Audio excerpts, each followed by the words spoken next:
मैं नहीं जानता खुद को भी। कभी मुझे दोस्त चाहिए, पर नए लोगों से मिलने का मन भी नहीं करता। पुराने दोस्तों से वो पहले वाली वाइब नहीं मिलती, तो वहां भी अच्छा नहीं लगता। प्यार में पड़ना भी चाहता हूँ, पर भरोसा करने से डर लगता है। मैं हमेशा दूसरों की हाँ में हाँ मिला देता हूँ, क्योंकि मना करने में अजीब लगता है। अकेले रहना अच्छा भी लगता है और बुरा भी। एक पल में मुझे पूरी दुनिया चाहिए और दूसरे ही पल कुछ नहीं।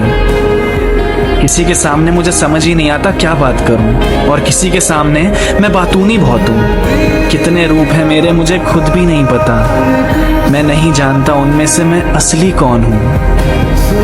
बहुत शिकायतें हैं सबको मुझसे, मैं ऐसा क्यों हूं, वैसा क्यों हूं।